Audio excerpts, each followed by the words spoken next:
Hello friends, welcome back to my channel. இன்றைக்கி வீடியோவில் பார்த்தீங்கன்னா பச்சை பயிறு கிரேவி எப்படி பண்ணுறதுன்னு பார்த்துடலாம். நம்ம சேனலுக்கு நீங்கள் புதுசாக இருந்தால் மறக்காமல் சப்ஸ்கிரைப் பண்ணிவிட்டு கூடவே பெல் சிம்லே கிளிக் பண்ணிடுங்க. வாங்க வீடியோக்குள்ளே போகலாம். இது பண்ணுறதுக்கு கடாயை அடுப்பில் வச்சுட்டு 3 டேபிள் ஸ்பூன் ஆயில் சேர்த்துக்கலாம். ஆயில் ஹீட் ஆனதுமே பார்த்திங்கன்னா 1/2 டீஸ்பூன் அளவுக்கு சோம்பு பொரிஞ்சதுமே பார்த்திங்கன்னா வெங்காயம், பெரிய வெங்காயத்தை ஒரு மீடியம் சைஸாக கட் பண்ணியிருக்கிறேன், அதை சேர்த்துக்கலாம். வெங்காயம் சேர்த்து நல்லா வதக்கி விட்டுடலாம். அடுப்பை லோ ஃப்ளேமில் வச்சுட்டு வதக்குங்க. இப்போ இது வதங்கிட்டு இருக்கிறப்பவே பார்த்திங்கன்னா கூட ஒரு கத்து ஃப்ரெஷ்ஷாக கருவேப்பிலை சேர்த்துக்கலாம்.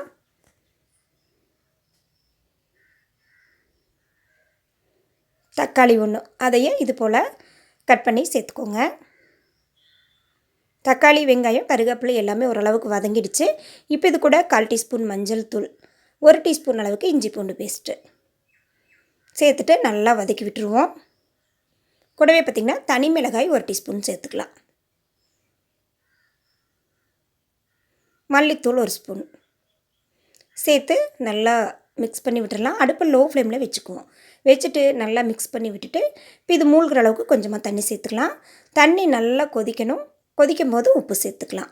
இப்போ பாசிப்பயிர் பார்த்திங்கன்னா 1 கப் எடுத்து நல்லா சுத்தம் பண்ணிவிட்டு 3 விசில் விட்டு இறக்கி வச்சுருக்கிறேன். நல்லா வெந்துருச்சு. இப்போ இந்த பாசிப்பயிரை இது கூட சேர்த்துடலாம். தண்ணியோடையே சேர்த்துக்கோங்க. பாசிப்பயிர் மூழ்கிற அளவுக்கு தண்ணி வச்சா போதும்.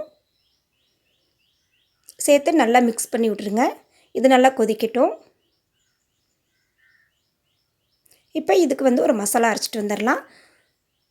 மிக்ஸி ஜாரில் 3 டேபிள் ஸ்பூன் தேங்காய் சேர்த்துக்கிறேங்க. கூடவே பார்த்திங்கன்னா 1/4 டீஸ்பூன் அளவுக்கு கசகசா, ரெண்டையும் நல்லா பேஸ்ட்டாக அரைச்சிட்டு வந்துடுவோம். இப்போ பாருங்கள், பாசிப்பயிறு நல்லா கொதிச்சிருச்சு. ஏற்கனவே நம்ம பாசிப்பயிறு வேக வச்சுருக்கிறோம். ஒரு 2 கொதி வந்தால் போதும். இது கூட 1/4 டீஸ்பூன் அளவுக்கு கரம் மசாலா சேர்த்துட்டு நல்லா மிக்ஸ் பண்ணி விட்டுறலாம். இப்போ இது கூட பார்த்திங்கன்னா நம்ம அரைச்சிட்டு வந்த தேங்காய் பேஸ்ட்டு, கொஞ்சமாக மிக்ஸி ஜாரை கழுவிட்டு தண்ணி, இந்த தேங்காய் சேர்த்துட்டு ஒரு 5 நிமிஷம் நல்லா ஹை ஃப்ளேமில் வச்சு கொதிக்க வச்சுருங்க. தேங்காயோட பச்சை வாசனை போகணும். நல்லா ஹை ஃப்ளேமில் வச்சு நல்லா கொதிக்க விட்டுருங்க. ஒரு மூடி போட்டுருங்க. ஒரு 5 நிமிஷம் நல்லா கொதித்த பிறகு பார்த்திங்கன்னா நம்மளுக்கு அருமையான பச்சைப்பயிறு கிரேவி ரெடி ஆகிடுச்சு. கடைசியாக மல்லி இலை தூவி இறக்கலாங்க. வெறும் பச்சைப்பயிரை கடையில் செஞ்சு சாப்பிட்றதுக்கு இது போல் நீங்கள் மசாலா அரைச்சி ஊற்றி கிரேவி பண்ணிக்கலாங்க. நம்ம சப்பாத்தி, தோசைக்கெல்லாம் பண்ணுறோம் அப்படின்னா நீங்கள் பாசிப்பயிரை நல்லா மசிச்சுட்டு இது கூட சேர்த்திக்கோங்க. சூப்பராக இருக்கும். நம்ம சாதத்துக்கு சாப்பிடும்போது கொஞ்சம் முழுசாக இருந்தால் தான் சாப்பிட்றதுக்கு சூப்பராக இருக்கும். ட்ரை பண்ணி பாருங்கள். ஃப்ரெண்ட்ஸ், இந்த வீடியோ பிடிச்சிருந்தா சேனலை மறக்காமல் சப்ஸ்கிரைப் பண்ணிடுங்க. லைக் பண்ணுங்கள், ஷேர் பண்ணுங்கள்.